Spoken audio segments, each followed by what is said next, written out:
bake a cherry pie? Billy boy, can she bake a cherry pie? Charming Billy. She can bake a cherry pie, quick as a cat can wink her eye. She's a young thing and cannot leave her mother. Well, Granny, did you pick out your spot yet for the garden? Yep. I kind of favor a patch right close here to the house. Yeah, I'll plow you up something there directly. Yeah, just enough for some onions and taters and some Rudy Bakers. And a few rows of corn. Paul? Morning, Granny. Paul, can I help you with the plowing and the spading? Well, Ellie, I'd rather you put on one of them pretty dresses that Miss Hathaway got you. But, Paul, I can plow better in these clothes. Plowing. You know, Ellie, I'd like you to wear one of them dresses kind of regular. Wouldn't you, Granny?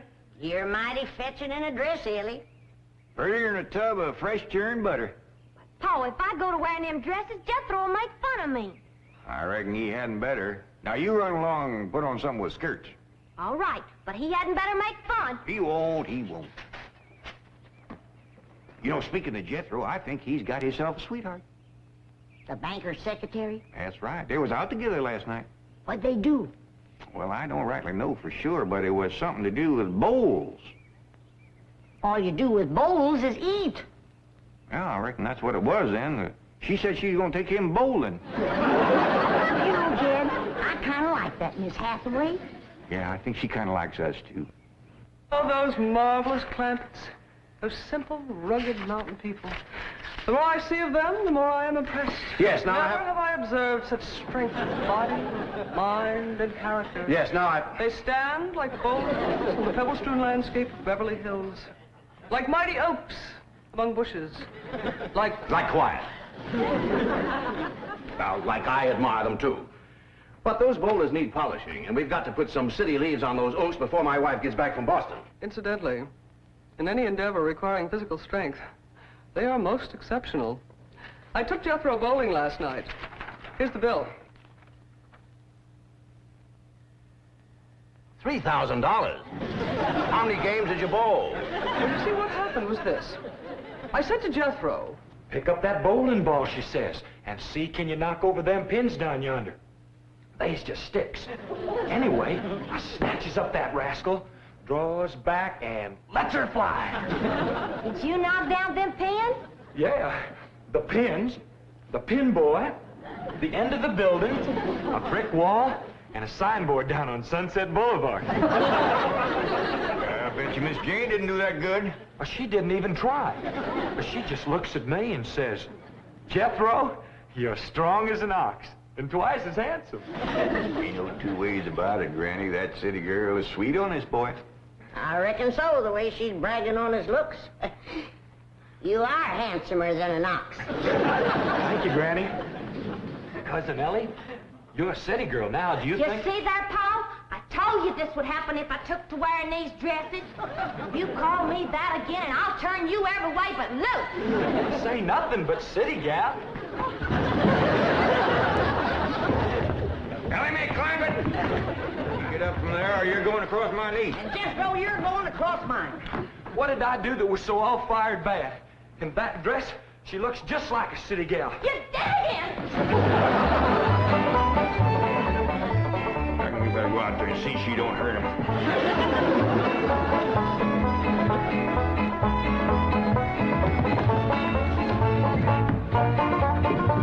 Ellie Mae! Maybe me! Leave me be! Ellie Mae! Jethro, now that we living in the city, you got to learn to use the steps. You'll be happy to know that I'm making splendid progress with Ellie Mae. She's turning into quite a lady. Fine. But it's Jed, Granny, and Jethro we've got to work on. Clothes, manners, the works. What have you done about servants? That's a problem, Chief. They're basically opposed to the whole idea of able-bodied people letting others do their work for them. Well, that's a refreshing attitude. But we've got to get a skeleton staff in there somehow. A combination butler and valet for Jed and Jethro. To help them assemble a wardrobe, teach them how to... Ravenswood. Your butler? Oh, he's never been my butler. Came with my wife like an overweight dowry. Been in her family for years. And with Margaret in Boston, I can certainly spare him, plus her upstairs girl, Marie.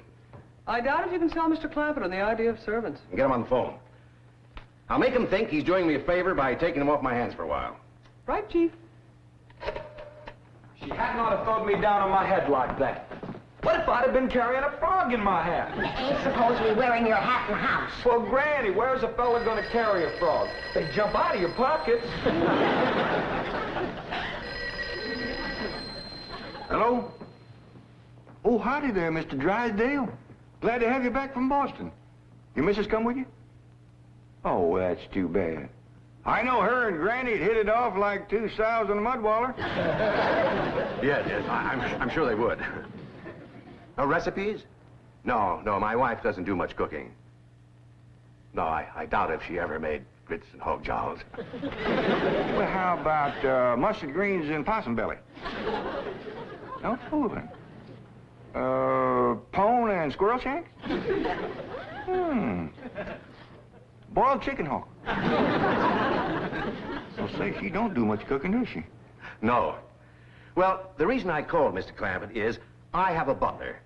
Well, he really belongs to my wife's family, but he's been with us ever since we were married. And I was wondering if you'd let him come and stay with you for a while. You mean board with us? Well, I guess you could call it that. Who's gonna board with us? Just a minute. Some kin of Miss Drysdale named Butler. Why, we be just... That's that no good fat rascal that wouldn't let Ellie and me in to help Miss Drysdale when she was sobering up. Hello? Granny was talking at me, but she's done now. Oh, no, she ain't. Just a minute. Granny, let me hear the man out, and then we can talk it over. Yes, sir, Mr. Drysdale. I'm a listening now. Well, in addition to Ravenswood, he's the butler, you can also have my wife's upstairs girl, Marie. Margaret may be away for some time, and I have absolutely no use for him. Well, I sure would like to oblige. Me and Granny will talk it over, and I'll call you. Oh, thank you. You'll be doing me a great favor. I was glad to help out when I can. Thank you again, Mr. Clampett, and goodbye.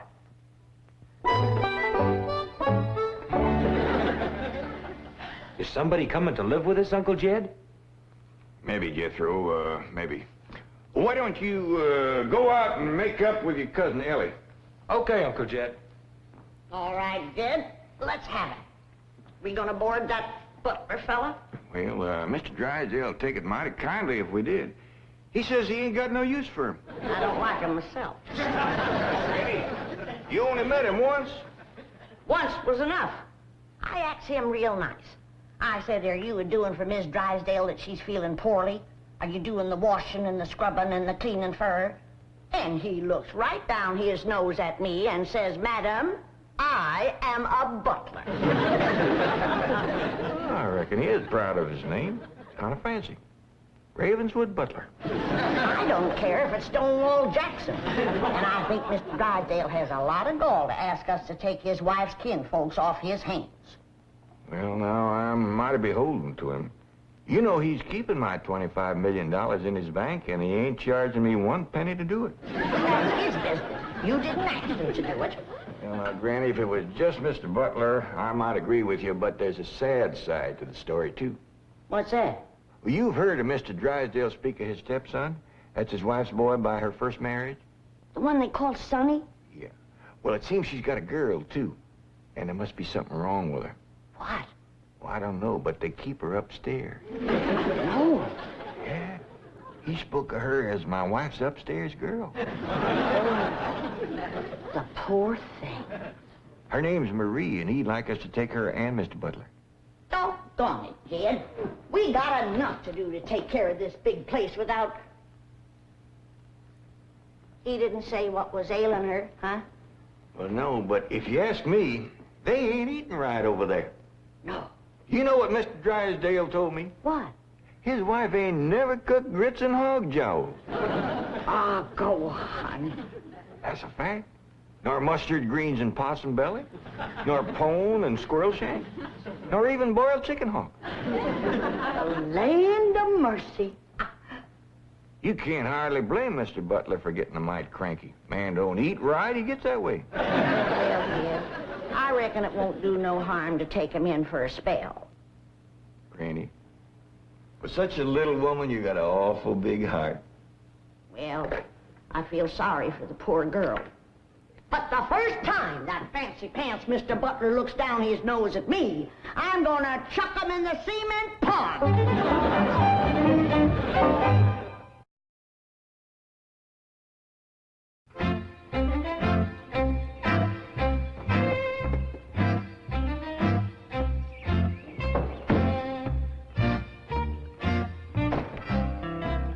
Now, I'm doubling your salaries for the length of time you stay at the Clampett home. But if one word of this gets back to my wife in Boston, you're both out of work with no references. Actually, you will find the Clampetts to be basically fine people. All they need is a little polish. Polish. They need sandblasting. However, I think Miss Hathaway's plan may overcome their initial resentment of wearing city clothes. Yes, I think I have devised rather a clever strategy. To put it briefly and succinctly, my strategy is as follows. I shall propose to the Clampetts that they sit for a family portrait. As you know, my hobby is painting. Now, I shall suggest to the Clampetts that their attire match their background, which is, of course, their beautiful mansion. They will no doubt see the logic of my didactic approach, accede to my wishes, don suitable raiment, and, once they have seen themselves thus attired, take... We're in. Let's go. We forgot to dust the stair rail. I'll do it, Granny.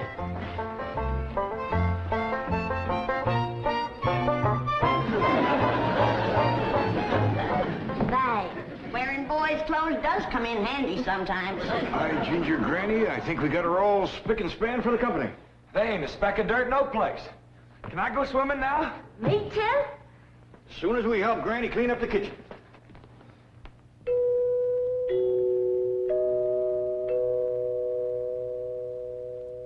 There goes that music again. Oh, it's pretty. You ever find out where that comes from? Know 'em, Granny. Every single time I commence to looking for it, somebody comes to the door. Nobody to the door now? There will be. You'll see.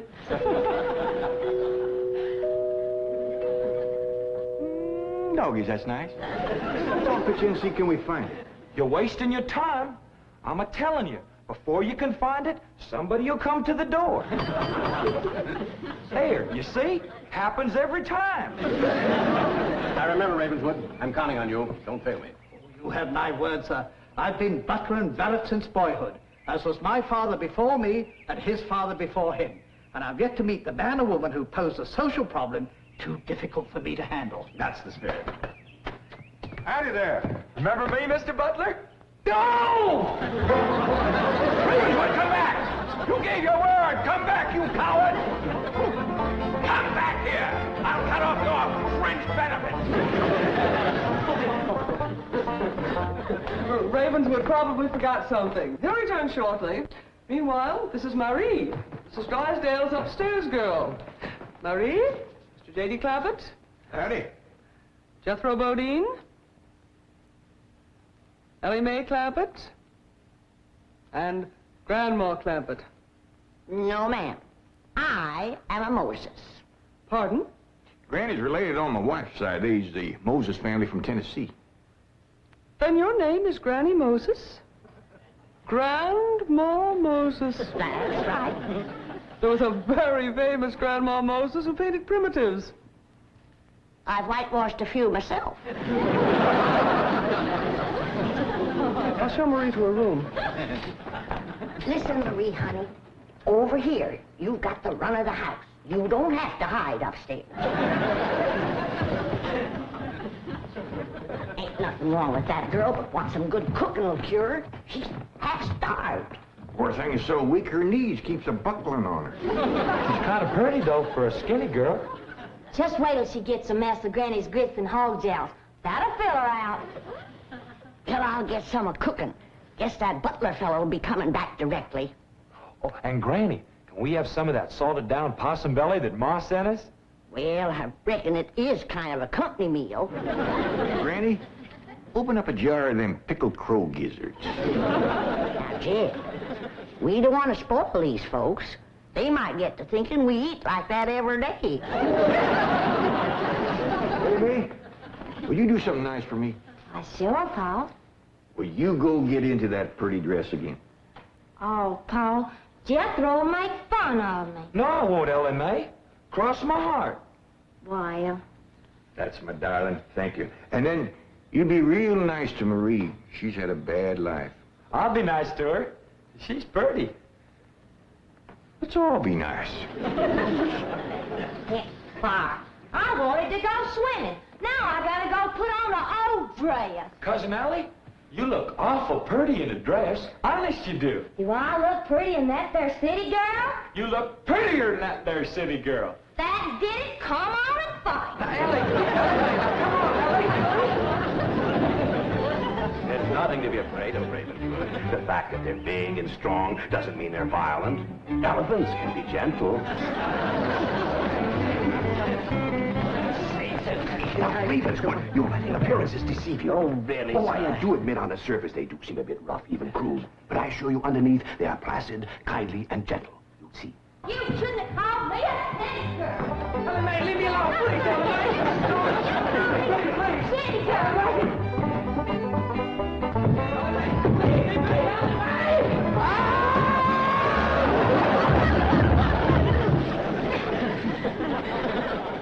Mr. Butler, don't never say anything nice to that girl.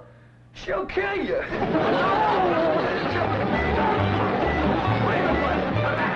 Come back! You promised! I found her granny when Mr. Drysdale said he didn't have no use for Mr. Butler. He sure wasn't fooling. I just seen him cut through the brush chasing him with a stick. Mr. Butler gets sassy with me, I'll chase him with more than a stick. Jan, Ellie throwed me down on my head again. If she don't stop that, I'm gonna get a headache. Stop riling her, Jethro. But golly, all I said was she's pretty. That ain't no call to bust a fella's head. Pardon, Oh, howdy, Marie. Hi, Marie. monsieur. Are you hungry, darling? No, madame. I'm whopping up something here that'll just set your mouth to watering. Put some strength in your limbs, too. Tell her what it is, Granny. A great big mess of grits and hog jowls. And salted down possum belly. Cold pickled crow gizzards. How you like that? Don't tell me that child ain't hungry. Why, she's ready to drop in her tracks. Set her at the table and I'll dish up a mess. No, please. I only came in to bring you a message from Miss Hathaway. She's preparing to paint a family portrait, and she wishes to know if you all will sit for her. May I tell her that you will sit for her? Well, yeah, I reckon we'll do that. Merci.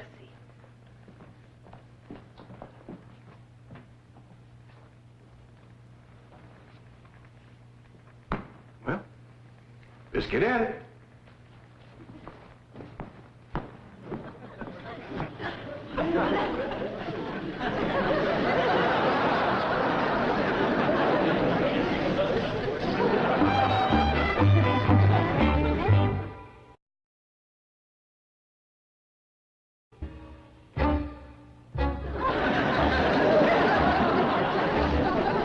It's all right to talk while we're sitting. Yeah, I reckon. I found out something about Marie. What? She's scared of Mr. Butler. How'd you know? I asked her to go swimming with me, and she says he wouldn't allow it. What business is it of his? That's what I says. And she says he's a butler, and I'm just an upstairs girl. And I got to do whatever he said. We'll see about this. Oh, dingies. Let's hit Mr. Drysdale, find him, and give him a whooping. I'll catch him, Granny. Oh, Ellie, you go put a dress on like you promised. Uncle Jed, I'm going swimming. If I see him, I'll fetch him in. Don't go jumping in with your clothes on again. Well, I won't, Uncle Jed. Miss Hathaway, she gave me a present last night. She says it's something special for to go swimming in. What'd she give you? Oh, pair of trunks. You go swimming in a cement pond. Boy, it's too big to go swimming in a trunk. Ed, In a pair of 'em. I got a feeling that Mr. Butler feller is gonna be trouble. Yeah, we can handle him. Well, I still say that I think Mr. Drysdale has a lot of nerve to ask us to board his wife's relations. Maybe he just fed up. Man can get awful tired of having his wife's kin underfoot all the time.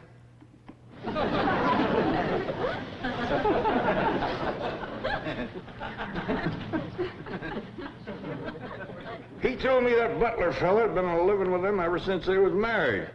I declare some in-laws latch on to free room and board like leeches. It takes a mule kick to jar 'em loose. You can't hardly blame Mr. Drysdale for trying to get shed of a critter like that.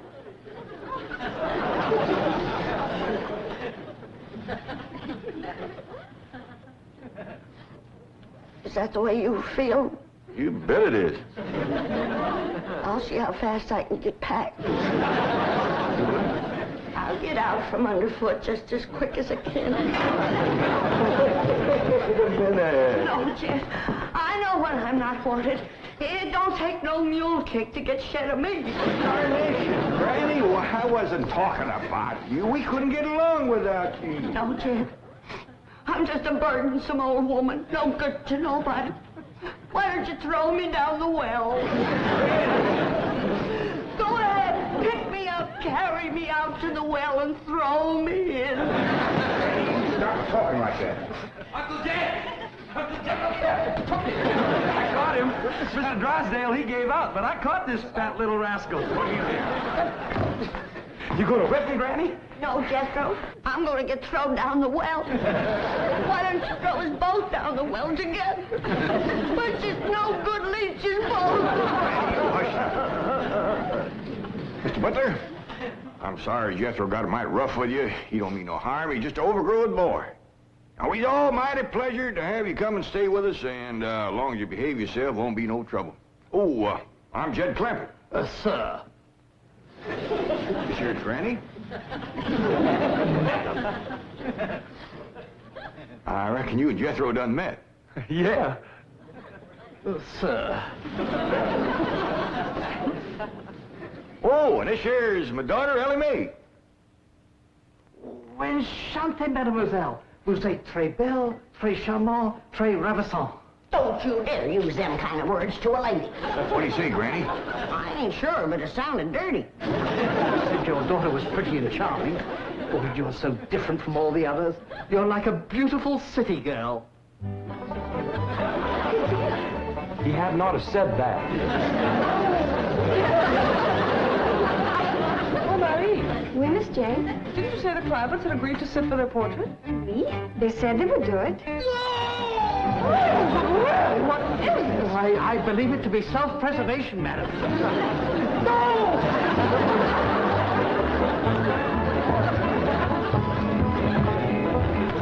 Don't take to the stairs, she'll catch you sure. Say now, let me go. Sounds like Ellie got him. Afraid so. Can somebody please tell me what is transpiring in the... Jed! Ellie throwed him all right, but I caught him before he hit the floor. So here you are. Well, now, everything seems to be fine. You see, Ravenswood, didn't I tell you the Clampetts were kindly, gentle people? Yes, sir. Thank you, sir.